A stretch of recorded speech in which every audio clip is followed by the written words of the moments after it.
All right, sports fans, how's everybody out there doing? William Martin coming at you one more time here on YouTube with another edition of the 300 Pounds of Sports Knowledge Podcast. And it is that time of the week, folks, as my key games are on tap for this coming weekend in the world of college football. And all of my games this weekend that I've highlighted for college football are going to take place on Saturday. And with that said, let's just get right to it. A big one, in my opinion, in the ACC early on in that early window on Saturday, as you're going to have 12th ranked Clemson traveling to Atlanta to take on Georgia Tech. And of course, this is Clemson's first road game of the year. It's the ACC opener for both of these teams. And the Tigers, as of right now, they're favored by 3.5 points as they take on the Jackets. Now, for Clemson, they're 1-1, but it's a shaky 1-1. They lost at home in the opener to LSU, okay? And a lot of people expected them to run roughshod over Troy, and Clemson really had to turn on the afterburners in the second half last Saturday to get past the Trojans. So when it's all said and done, you look at quarterback Cade Klubnik. He has been up and down in the first two games of the season. He has to play more consistent. I think the Tigers need to try to find a way to get more fluidity with their offense, and they have the talent to get it done with the likes of running back Adam Randall as well as wide receiver Bryant Westcott Jr. But Clemson needs to get going, and then this Tigers defense, led by linebacker Wade Woodaz, can they keep the Georgia Tech offense behind the chains? That's going to be important for them. Clemson already does have 5 sacks on the season, but will they be able to add to it against this Yellow Jackets offense? Now, there was speculation as to whether or not that Georgia Tech would have the services of quarterback Haynes King for this one. He missed a game against Gardner Webb, but all signs point to Haynes King being available for the Yellow Jackets in this one. The bottom line is Georgia Tech under head coach Brent Key, they get off of the bus running the football. Okay, so you can expect a heavy dose of running back Jamal Haynes in this one, especially with Haynes King coming back from his injury. This Yellow Jackets defense has 6 sacks so far on the season, and this is an opportunity for Brent Key and Georgia Tech to try to go out there and make a statement in the ACC and say, hey, things are going to be different this time for the Yellow Jackets. Georgia Tech is a 3.5 point underdog. I think Bobby Dodd is going to be electric on Saturday afternoon, and I'm going to take the Yellow Jackets in the upset over the Tigers 30-24. Now moving right down the list, you have a Big Ten versus SEC contest as you have Wisconsin making the trek to SEC country to take on the 19th ranked Alabama Crimson Tide. And after we saw Alabama destroy Louisiana Monroe last Saturday night, they want to keep that theme going. Bama is favored big in this game. They're favored by more than 3 touchdowns. I highlighted this game because it's still a power four team that they're facing, and I want to see how Alabama looks against them. Quarterback Ty Simpson, clearly against Louisiana Monroe, as opposed to Florida State, he looked much more comfortable in the pocket. Okay, how's he going to do against Wisconsin? I think he'll be okay. It's also going to help as wide receiver Ryan Williams is expected to be back on this one alongside wide receiver Jeremy Bernard. Okay, surprisingly, Alabama has yet to record a sack this season. I think that changes in this game right here.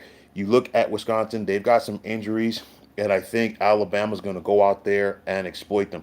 Wisconsin still does have talent on this team. Don't get me wrong. You look at running back Dylan Jones, as well as wide receiver Vinny Anthony the second, and linebacker Christian Alliegro. But nonetheless, the bottom line is Alabama, I think they got their swagger back against Louisiana Monroe, and I think that trend continues on Saturday as they double up Wisconsin 34-17, excuse me. Now, a big matchup in the SEC on Saturday afternoon is you're going to have the 6th-ranked Bulldogs out of Georgia traveling to Knoxville to take on the 15th-ranked Tennessee Volunteers. Both of these teams last year made the college football playoff. Of course, Georgia won the Southeastern Conference. This is a pair of rivals right here, getting it on early on in the season.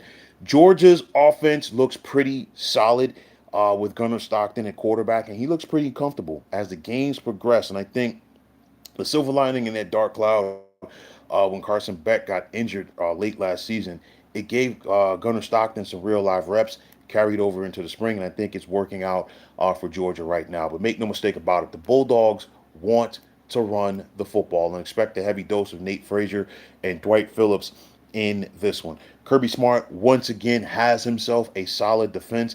And can they put the clamps on this Tennessee offense? We have to wait and see. Big test for Joey Aguilar and this Tennessee team. I expect them to try to run the football as well with the likes of Star Thomas and Deshaun Bishop. And you got to keep an eye out for wide receiver Chris Brazell in this one.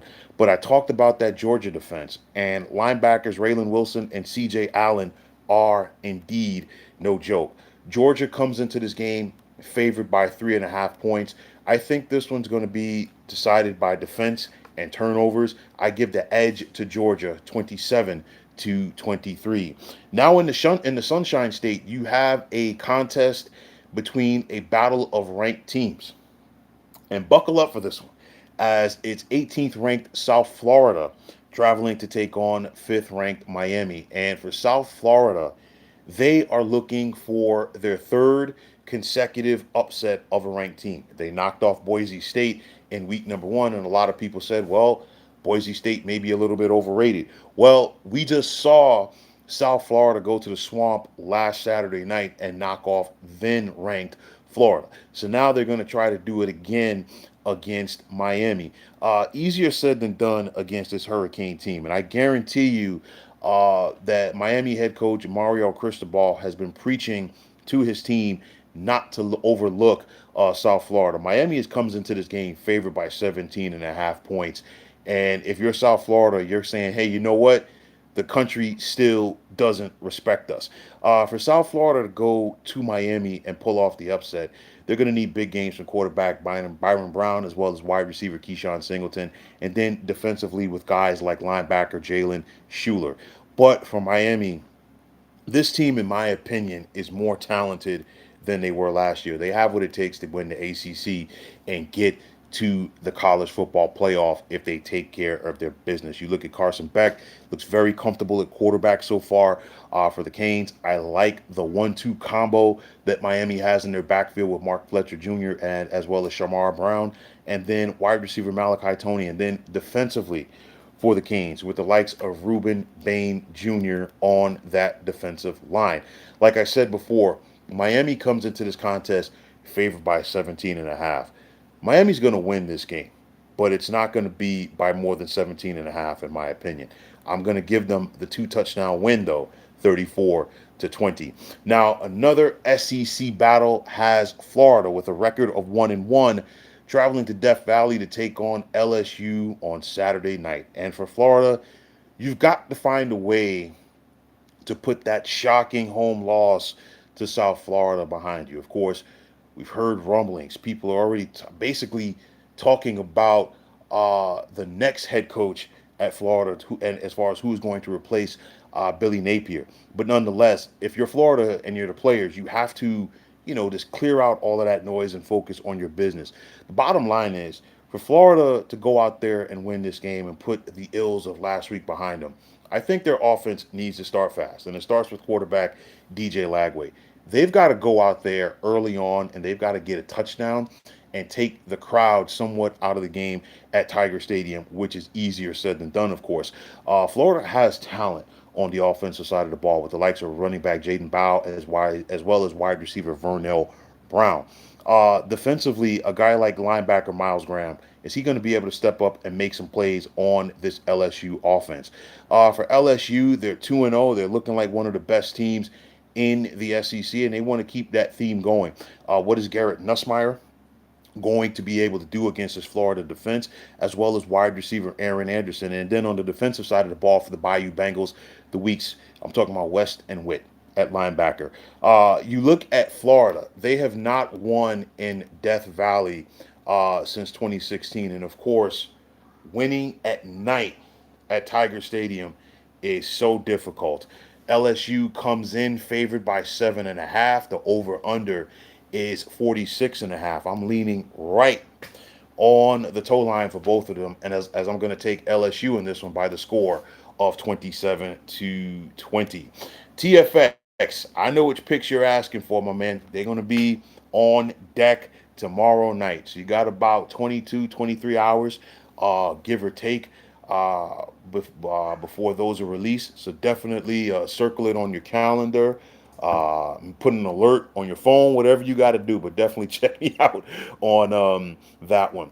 Also, we've got 16th ranked Texas A&M making the trip to South Bend to take on 8th ranked Notre Dame on Saturday night. And of course, for the Fighting Irish, they're looking to avoid an 0-2 start after they began the season with a loss on the road to Miami. But nonetheless, young quarterback CJ Carr for Notre Dame looked very comfortable in that game, and I think there's going to be a carryover to this one. But nonetheless, I think Notre Dame needs to get their run game going with Jeremiah Love.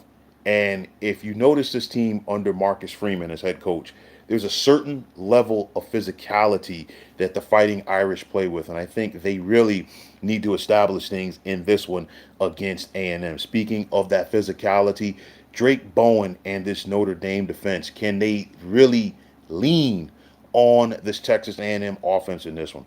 Texas A&M has a solid team, and I think they're going to be a sleeper team in the Southeastern Conference this year with the likes of quarterback Marcel Reed and wide receiver Mario Craver. And then you look at this defensive unit for the Aggies with the likes of linebacker Torian York as well as defensive end Cassius Howe.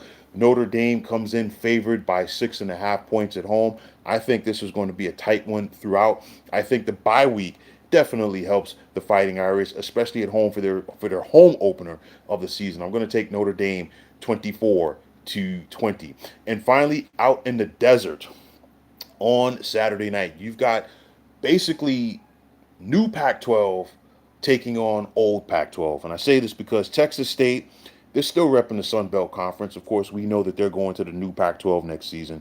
And then, of course, an old Pac-12 team, which is now in the Big 12, in the form of Arizona State. And for the Bobcats, they're looking to put a scare, not just a scare, but they want to knock off Arizona State. They put a scare into the Sun Devils last year, and they're trying to do it again and then some. Now, the Sun Devils come into this contest favored by 18.5, but of course, Arizona State was upset on the road last Saturday night, courtesy of Mississippi State, hence why the Sun Devils are no longer ranked. For ASU, quarterback Sam Levitt has really been up and down so far this season.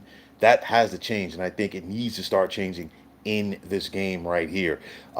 Arizona State has the talent with the likes of running back Raleek Brown and Jordan Tyson, the wide receiver on offense. But then a guy like linebacker Keyshawn Elliott, what's he going to do against this Texas State offense? Do not sleep on Texas State. They've got a lot of talent, and they have what it takes to possibly get that group of five bid for the college football playoff this year. You look at quarterback Brad Jackson, excuse me. He's only a freshman. Running back Lincoln Paré, as well as wide receiver Bo Sparks, and then defensively with the likes of Traylon Pine at linebacker. ASU comes into this game favored by 18.5. I think Arizona State wins. I think they're going to have to work for it, and they don't pull away until late in this contest. But I'm going to take the Sun Devils at home by the score of 30-20. So, folks, those are my key games for this Saturday in the world of college football. And as always, I want to take the time out to thank each and every one of you for checking out the 300 Pounds of Sports Knowledge podcast here on YouTube. And as always, if you like what you heard and saw, you know what to do. Just hit that like button as well as subscribing to this channel. And like I always say, it's greatly appreciated. Also, if you're on the X, formerly known as Twitter, you can check me out at 300 Pounds of Sports. And if you give me the follow, I'll give you that follow right back in return. And the same goes for Instagram, where you can check us out at 300 Pounds of Sports Knowledge. Also, if you're on Facebook, check us out at the Sports Depot 365. And like I always say, as far as I'm concerned, one of the better sports debating sites going on social media. Not to sound like a broken record, but TFX is always appreciate the support. And like I said, I'll definitely have those picks ready and in tow for you in a little bit less than 24 hours. But until next time, fine folks, my name is William Martin. I am signing off, and I'm saying thanks once again for checking out the 300 Pounds of Sports Knowledge podcast here on YouTube. Be well, everybody.